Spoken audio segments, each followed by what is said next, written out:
Court 3 at the Lindner Family Tennis Center in Mason, Ohio, does not usually feel like a piece of the Philippines, but on August 15, 2026, it did, and to understand why, you have to go back 2 years, to a loss that almost nobody outside the Filipino tennis community remembers, but one player never forgot. This is Courtroom Tennis, and the story you're about to hear is not just about a second-round match at a $7.4 million WTA 1000 event. It's about a debt that took 2 years to repay. In 2024, Alex Eala walked into the qualifying rounds of the US Open as the world number 153, a teenager still trying to prove she belonged on tour, still chasing her first real breakthrough onto the sport's biggest stage. Standing between her and the Grand Slam main draw was Elena-Gabriela Ruse, a Romanian ranked number 122, a player who knew exactly how to survive against a rising talent whose game hadn't fully matured yet. Eala took the first set, 6-3. For a moment, it looked like the story might end with a young Filipina announcing herself to the tennis world. But that was only the beginning of a much harder lesson.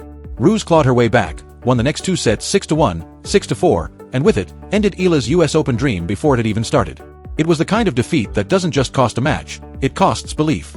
And for a while, that loss simply became one more entry in the long list of setbacks every young athlete has to survive before they figure out who they're going to become. Nobody watching that day could have predicted what would happen 2 years later. Because in the summer of 2026, Alex Eala was no longer the player who once needed a qualifier's badge just to get a look at the main draw.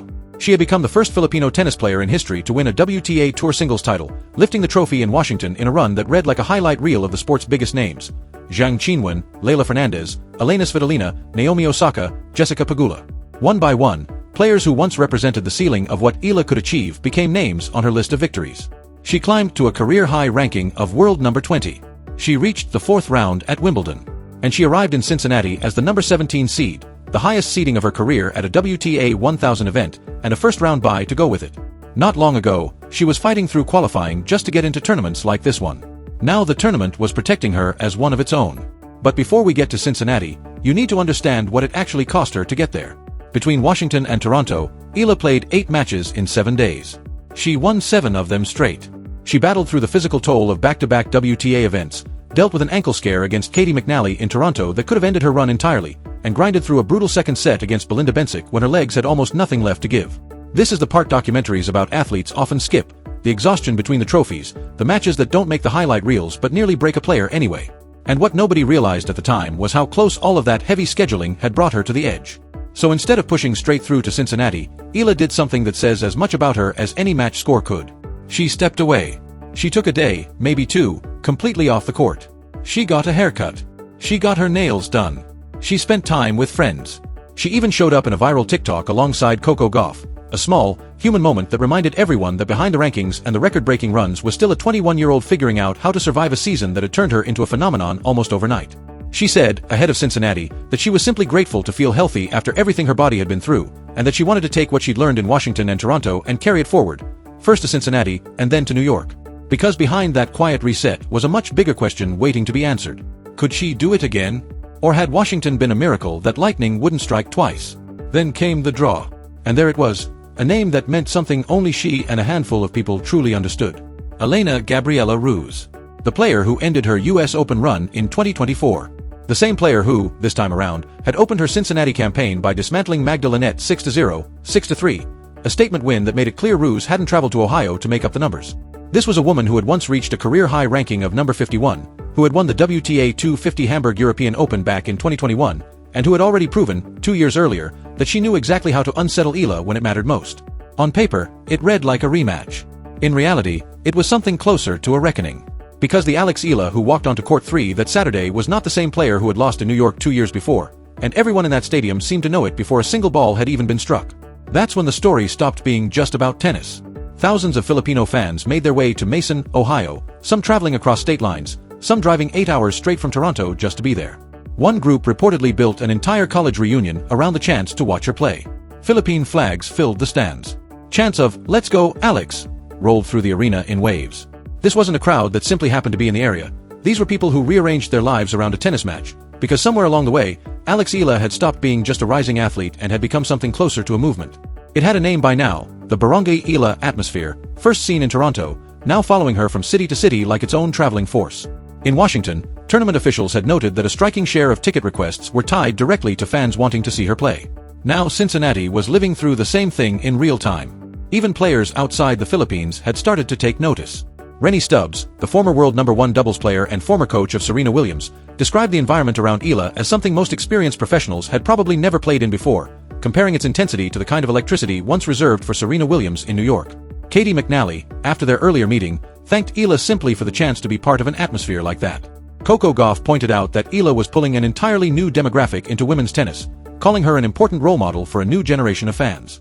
And Jessica Pegula, who had felt the full force of the Eala effect after losing to her in Washington, admitted she found herself looking around the stands, wondering where all these Filipino supporters had suddenly come from, before realizing what she was actually witnessing. Growth. Real, visible growth of the sport, carried on the shoulders of one young player from the Philippines. But none of that noise would matter if Eala couldn't finish what she started. Because there was one problem still hanging over the entire match. 2 years earlier, this exact opponent had watched Eala take a first set and then fall apart. Ruse knew how to survive a talented but inexperienced player. She'd done it before, on a much bigger stage, with much more on the line. The question hovering over Court 3 wasn't whether Eala had more weapons now, everyone could see that. The real question was whether she had learned how to close. That was the piece of the puzzle that had been missing in 2024. And this is where the story gets interesting, because from the opening exchanges, something was clearly different. Eala's serve looked sharper. Her forehand carried more danger, more intent. Her movement was tighter, more controlled, the kind of court coverage that comes only after months of being tested by the very best players in the world. But the biggest change wasn't technical at all, it was internal. She no longer played like a young hopeful trying to convince everyone, including herself, that she belonged in this company. She played like someone who already knew the answer. Every clean winner sent another roar through the crowd. Every hold of serve triggered another wave of Philippine flags rising into the air. Ruse tried to fight, tried to lean on the experience that had carried her to victory once before, tried to find the same cracks that had opened up in Eala's game 2 years earlier. But those cracks weren't there anymore. What Ruse was facing wasn't the raw, still developing teenager from that US Open qualifying match. She was facing a player who had spent an entire summer beating Olympic champions, Grand Slam champions, and top 10 opponents. A player who had learned, the hard way, how to manage pressure, how to push through fatigue, and how to survive a match without needing every single point to go her way. That's the difference between a player who's talented and a player who's finished becoming who she's meant to be. And when the final point arrived, the meaning of the moment went far beyond the scoreline. Alex Eala had beaten Elena-Gabriela Ruse. The ghost that had followed her since 2024, the player who once stood between her and a Grand Slam main draw, was finally gone, defeated on one of the biggest stages the sport has to offer. The stadium erupted like she just won another title outright, because in a way, for that community in the stands, she had. Eala advanced into the round of 32, adding another chunk of prize money and crucial ranking points to a summer that had already rewritten what people thought possible for Filipino tennis. And the numbers behind this tournament tell their own story about just how much was riding on these matches. Cincinnati's 2026 edition carried a total prize pool of more than $7.4 million, a significant jump from the year before, with the eventual champion set to walk away with $1,185,220 and 1,000 ranking points. Add that to the $252,000 Eala had already banked from her Washington title, along with her earnings from Toronto, and you start to see how quickly her career trajectory was changing, not just in prestige, but in real, tangible terms.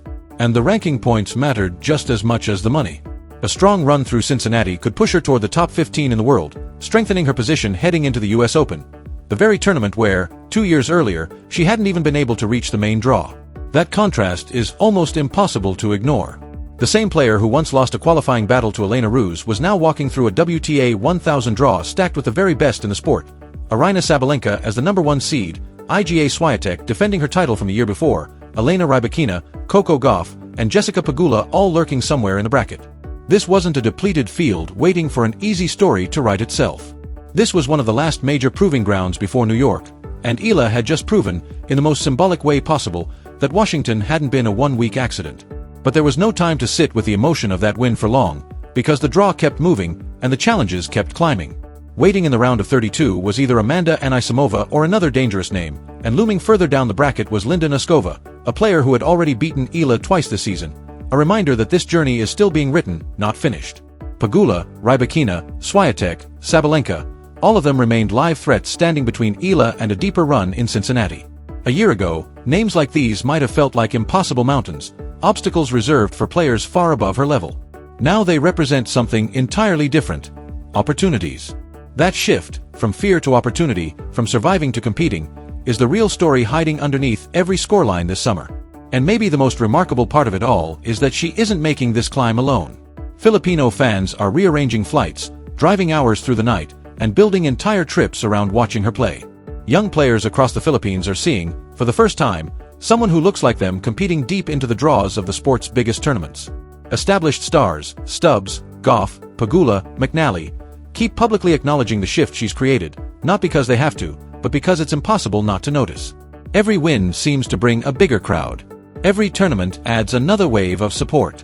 Every flag in the stands tells a version of the same story, that this is no longer just about one athlete chasing her own dream. It's about a community that has attached itself to that dream and is carrying it forward with her. That's what made the win over Ruse feel different from an ordinary second-round result. It wasn't only revenge for a match played 2 years earlier in the shadows of qualifying rounds.